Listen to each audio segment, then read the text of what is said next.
Barnaby Rudge by Charles Dickens. Chapter 68. While Newgate was burning on the previous night, Barnaby and his father, having been passed among the crowd from hand to hand, stood in Smithfield, on the outskirts of the mob, gazing at the flames like men who had been suddenly roused from sleep. Some moments elapsed before they could distinctly remember where they were, or how they got there, or recollected that while they were standing idle and listless spectators of the fire, they had tools in their hands which had been hurriedly given them that they might free themselves from their fetters.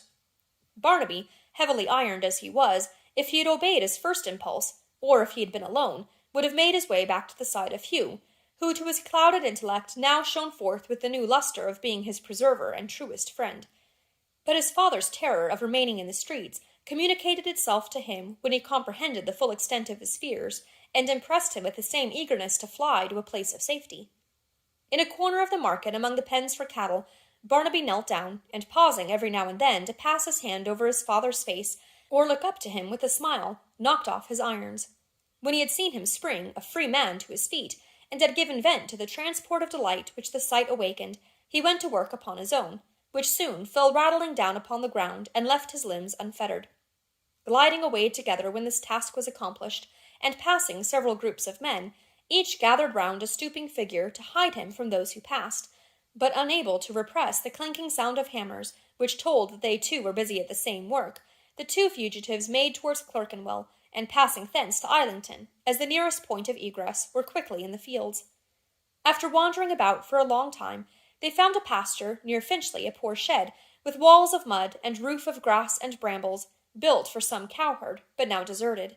Here they lay down for the rest of the night. They wandered to and fro when it was day, and once Barnaby went off alone to a cluster of little cottages 2 or 3 miles away, to purchase some bread and milk. But finding no better shelter, they returned to the same place, and lay down again to wait for night. Heaven alone can tell with what vague hopes of duty and affection, with what strange promptings of nature, intelligible to him as to a man of radiant mind and most enlarged capacity, with what dim memories of children he had played with when a child himself, who had prattled of their fathers, and of loving them and being loved. With how many half-remembered, dreamy associations of his mother's grief and tears and widowhood, he watched and tended this man. But that a vague and shadowy crowd of such ideas came slowly on him, that they taught him to be sorry when he looked upon his haggard face, that they overflowed his eyes when he stooped to kiss him, that they kept him waking in a tearful gladness, shading him from the sun, fanning him with leaves, soothing him when he started in his sleep.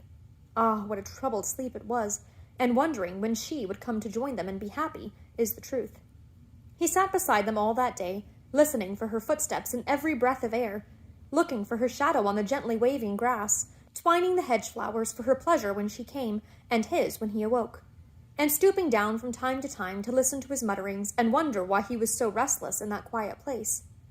The sun went down, and night came on, and he was still quite tranquil, busied with these thoughts as if there were no other people in the world, and the dull cloud of smoke hanging on the immense city in the distance hid no vices, no crimes, no life or death, or cause of disquiet, nothing but clear air.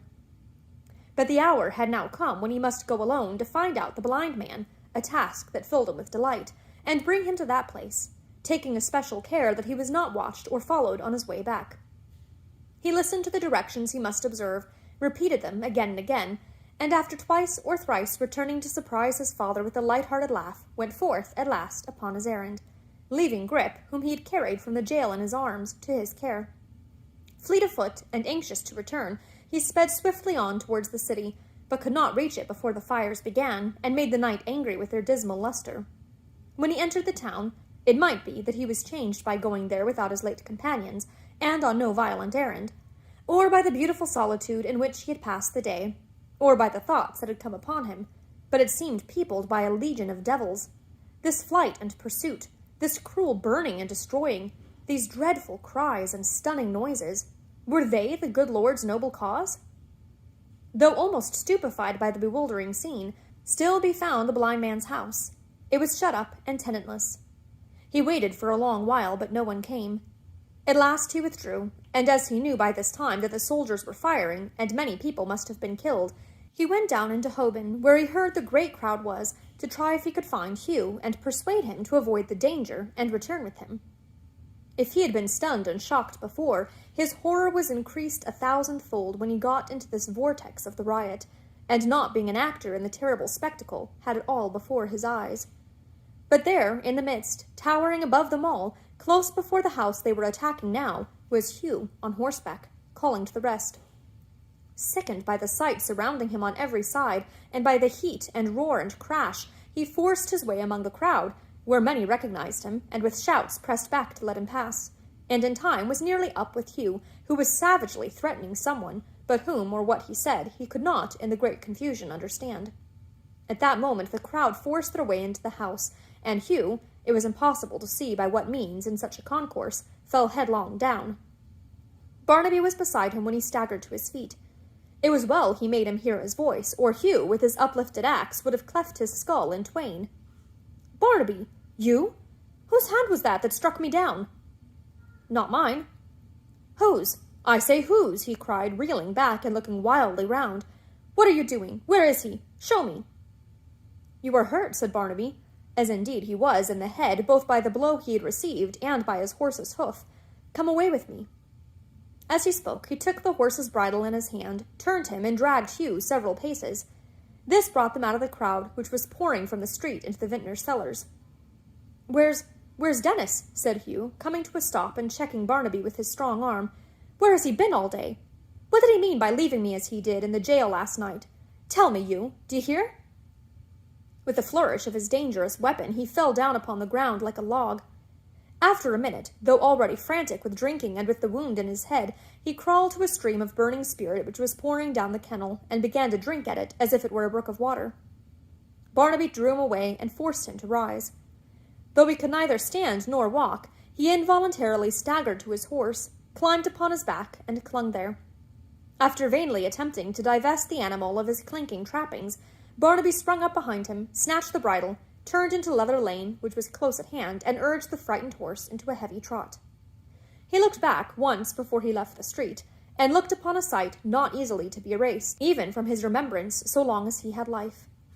The vintner's house, with the 6 others near at hand, was one great glowing blaze. All night no one had essayed to quench the flames or stop their progress, but now a body of soldiers were actively engaged in pulling down 2 old wooden houses, which were every moment in danger of taking fire, and which could scarcely fail, if they were left to burn, to extend the conflagration immensely. The tumbling down of nodding walls and heavy blocks of wood, the hooting and the execrations of the crowd, the distant firing of other military detachments, the distracted looks and cries of those whose habitations were in danger, the hurrying to and fro of frightened people with their goods, the reflections in every quarter of the sky of deep, red, soaring flames, as though the last day had come and the whole universe were burning, the dust and smoke and drift of fiery particles, scorching and kindling all it fell upon, the hot, unwholesome vapor, the blight on everything, the stars and moon and very sky obliterated, made up such a sum of dreariness and ruin that it seemed as if the face of heaven were blotted out, and night, in its rest and quiet and softened light, never could look upon the earth again. But there was a worse spectacle than this, worse by far than fire and smoke, or even the rabble's unappeasable and maniac rage.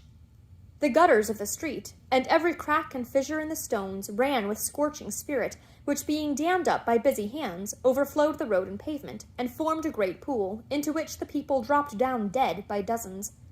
They lay in heaps all round this fearful pond, husbands and wives, fathers and sons, mothers and daughters, women with children in their arms and babies at their breasts, and drank until they died. While some stooped with their lips to the brink and never raised their heads again, others sprang up from their fiery draught and danced, half in a mad triumph and half in the agony of suffocation, until they fell and steeped their corpses in the liquor that had killed them. Nor was even this the worst or most appalling kind of death that happened on this fatal night. From the burning cellars, where they drank out of hats, pails, buckets, tubs, and shoes, some men were drawn alive, but all alight from head to foot, who, in their unendurable anguish and suffering, making for anything that had the look of water, rolled hissing in this hideous lake, and splashed up liquid fire which lapped in all it met with as it ran along the surface, and neither spared the living nor the dead. On this last night of the great riots, for the last night it was, the wretched victims of a senseless outcry became themselves the dust and ashes of the flame they had kindled, and strewed the public streets of London. With all he saw in this last glance fixed indelibly upon his mind, Barnaby hurried from the city which enclosed such horrors, and holding down his head that he might not even see the glare of the fires upon the quiet landscape, was soon in the still country roads. He stopped at about 1/2 mile from the shed where his father lay, and with some difficulty, making Hugh sensible that he must dismount, sunk the horse's furniture in a pool of stagnant water, and turned the animal loose. That done, he supported his companion as well as he could, and led him slowly forward.